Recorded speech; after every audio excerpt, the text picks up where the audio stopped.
नगर पंचायत व वार्ड आदि के चुनाव घोषित हो चुके हैं, जिसका बीएसपी स्वागत करती है। साथ ही ये भी उम्मीद करती है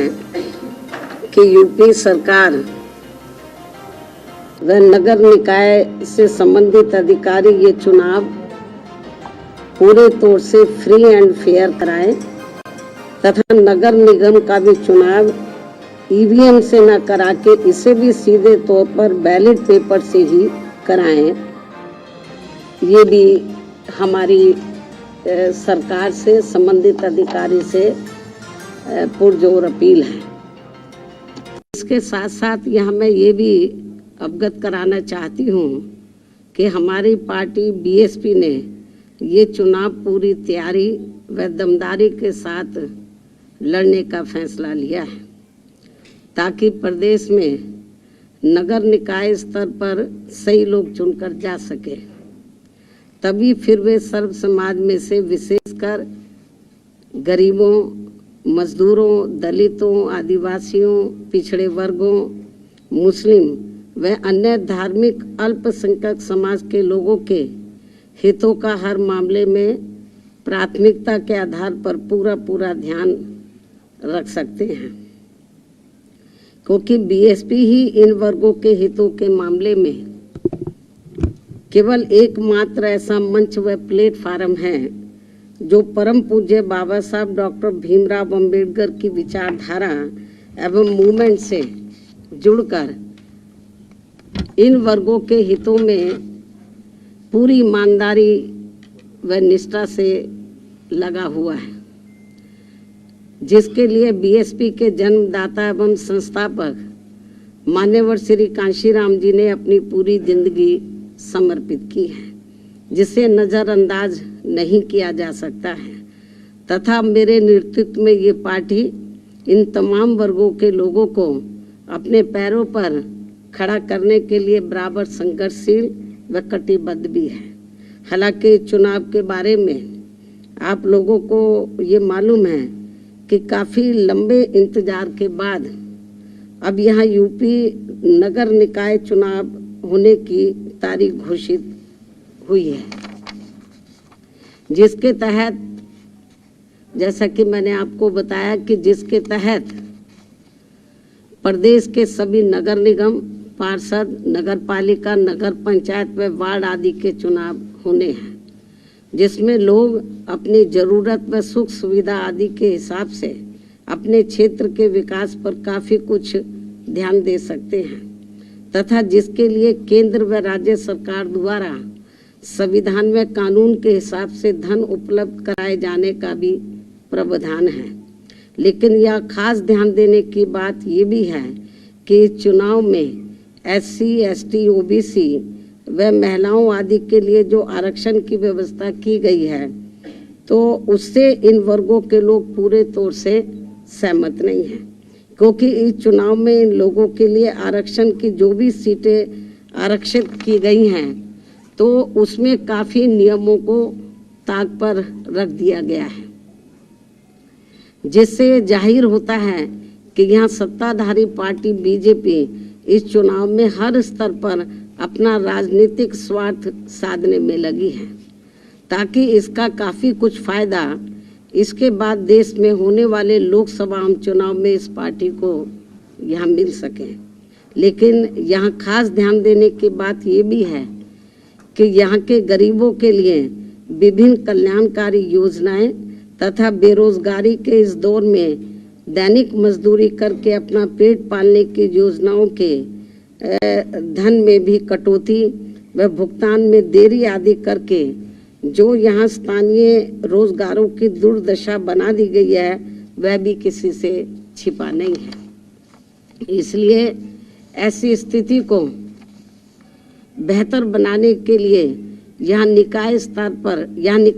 पर जागरूक, योग्य व ईमानदार जनप्रतिनिधि चुनने की जरूरत है,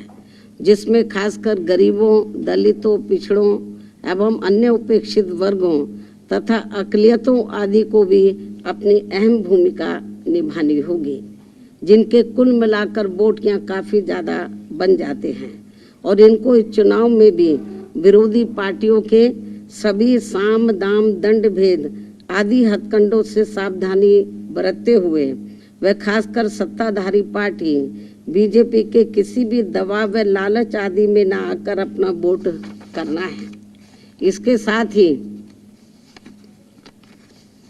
यदि ये नगर निकाय के चुनाव सरकारी द्वेष, पक्षपात व अनुचित दखल अंदाजी आदि से मुक्त व पाक साफ होकर चुनाव की प्रक्रिया को सही से लागू करके कराए गए तो फिर इसका चुनाव का महत्व खासकर यूपी के नगर विकास व यहाँ के लोगों की उन्नति व स्थानीय स्तर पर रोटी रोजी में भी काफी सहायक सिद्ध हो सकता है। लेकिन ऐसा यहाँ अब तक होता हुआ बहुत कम ही देखने को मिलता है। फिर भी इस लक्ष्य की प्राप्ति के लिए सावधानी व समझदारी का सामूहिक प्रयास जारी रखना बहुत जरूरी है। यही वक्त की मांग है तथा यहाँ लोकतांत्रिक व्यवस्था का तकाजा भी है। इसके अलावा ये भी सर्वविदित है कि विरोधी पार्टियों में भी विशेषकर भाजपा के लोग सपा राज की तरह ही इस चुनाव को किस प्रकार से चुनौतीपूर्ण लेकर अनेकों प्रकार के हथकंडे अपनाने तथा हर प्रकार के जोड़ तोड़ आदि करने में ही लगे हैं, जिसके तहत अब यहाँ इनकी संकीर्ण राजनीतिक स्वार्थ की खातिर पसमानदा मुस्लिम समाज का राग आपना भाजपा व आरएसएस एंड कंपनी का नया सिगुफा बनकर लोगों के सामने आ रहा है, जबकि मुस्लिम समाज वास्तव में पहले मुसलमान हैं तथा उनके प्रति भाजपा की सोच, नीति, नियत व उनका ट्रैक रिकॉर्ड कितना द्वेषपूर्ण व घातक है ये किसी से छिपा नहीं है। साथ ही भाजपा के मुस्लिम समाज के प्रति नेगेटिव सोच का ही परिणाम है कि इनकी सरकार में भी वे लोग लगभग उतने ही गरीब, पिछड़े, त्रस्त एवं जान माल व मजहब आदि के मामलों में भी अपने आप को वैसा ही असुरक्षित महसूस करते हैं जितने वे कांग्रेस पार्टी के राज में करते थे। इस प्रकार मुस्लिम समाज का दलितों एवं अति पिछड़ों की तरह ही पसमानदा व उपेक्षित बने रहना अति दुखद ही नहीं बल्कि अति दुर्भाग्यपूर्ण भी है। वैसे वर्तमान में भाजपा व पिछली कांग्रेसी एवं सपा सरकार की गलत नीतियों व जन विरोधी कार्यकलापों आदि के कारण ही यहाँ केवल दलित, आदिवासी, अति पिछड़े व मुस्लिम समाज की पसमानदा मुस्लिम समाज ही यहाँ केवल दलित, आदिवासी, अति पिछड़े व मुस्लिम समाज ही पसमानदा नहीं बना हुआ है बल्कि बेरोजगारी के साथ साथ शिक्षा आदि की भी बदहाल हुई स्थिति के कारण पूरा उत्तर प्रदेश ही एक प्रकार से पिछड़ा हुआ पसमानदा समाज बन गया है। जबकि बीएसपी की यूपी में 4 बार रही सरकारों में सर्व समाज के हित व कल्याण तथा सुरक्षा व सम्मान आदि के साथ साथ हमेशा उपेक्षित रहे यहाँ दलित, आदिवासी, पिछड़ा एवं अक़लियत समाज के लोगों के, मुस्लिम व अन्य अक़लियत समाज के लोगों के जान माल व मजहब आदि की सुरक्षा तथा न्याय की गारंटी का यहाँ पहली बार कानून द्वारा कानून का राज स्थापित करके सबको न्याय सुनिश्चित करने का ईमानदार प्रयास किया गया है। इसलिए बीएसपी पर ही पूरा भरोसा करके वर्तमान में जो यहाँ नगर निकाय के चुनाव हो रहे हैं तो उसमें प्रदेश की जनता को विरोधी पार्टियों व खासकर सत्ताधारी भाजपा के चुनावी हथकंडों एवं मिथ्या प्रचारों आदि से सतर्क रहते हुए तथा उनके लुभावने वायदों के बहकावे से मुक्त होकर व इनके भड़काऊ भाषणों आदि से भी सावधानी बरतते हुए केवल बीएसपी के उम्मीदवारों को वोट देकर अपनी पार्टी बीएसपी को ही, जिसकी विचारधारा एवं सिद्धांत सर्वजन हिताय व सर्वजन सुखाय की नीतियों पर ही आधारित है, तो उसे जरूर कामयाब बनाना है। अर्थात बीएसपी को जरूर कामयाब बनाना है। प्रदेश के समस्त भाई बहनों वह वोटरों से मेरी मीडिया के जरिए यही पुरजोर अपील है। धन्यवाद। जय भीम व जय भारत।